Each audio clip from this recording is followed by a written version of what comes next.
এক দেশে ছিল এক রাজা। সেই রাজার হুকুমে চলতো সবকিছু।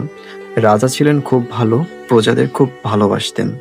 একদিন রাজা অসুস্থ হয়ে পড়লেন, চলতে পারেন না, ঠিকমতো শ্বাসও নিতে পারেন না। তখন এক কবিরাজ এলেন রাজাকে দেখতে। কবিরাজ বললেন, রাজামশাই, আপনার শ্বাসতন্ত্রে সমস্যা হয়েছে। সুস্থ হতে হলে আপনাকে গাছ লাগাতে হবে, তবে অনেক গাছ। গাছ থেকে মিলবে ভালো বাতাস।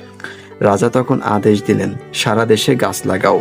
সব জায়গায় গাছ লাগানো হলো। রাস্তার পাশে, স্কুলের বাড়ির আঙ্গিনায়, রাজপ্রাসাদের গাছে।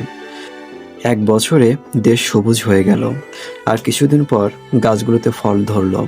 রাজাও ধীরে ধীরে সুস্থ হয়ে উঠলেন। সবাই খুশি। পাখিরা গান গায়, শিশুরা গাছে দোল খায়, মানুষ ফল খায়, ছায়ায় বসে বিশ্রাম নেয়।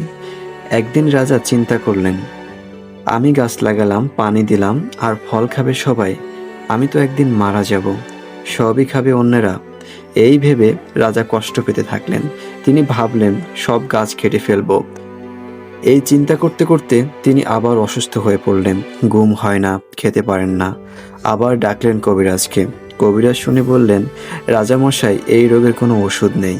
এটা দুঃখের রোগ, হিংসার রোগ। রাজা তখন ঘুমের মধ্যে শুধু বলতেন, গাছ লাগালাম আমি, পানি দিলাম আমি, আর ফল খাবে সবাই। একদিন রাজপ্রাসাদে এক কাজের লোক বলল, রাজামশাই, গাছ তো নিজের ফল নিজেই খায় না, তবুও ফল দেয়। গরু নিজের দুধ খায় না, তবুও দুধ দেয়। সূর্য আলো দেয়, আকাশ বৃষ্টি দেয়। সব কিছু আমাদের জন্য। আল্লাহ তো নিজের জন্য কিছু চায় না। আপনি কেন কষ্ট পান অন্যরা খাচ্ছে বলে? রাজা চুপচাপ শুনলেন।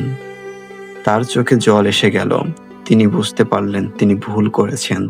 তখন তিনি সেই কাজের লোককে বললেন, তুমি এখন থেকে রাজা, কারণ তুমি শিখিয়েছ, যা দিই সেটা নিঃশর্তে দিতে হয়।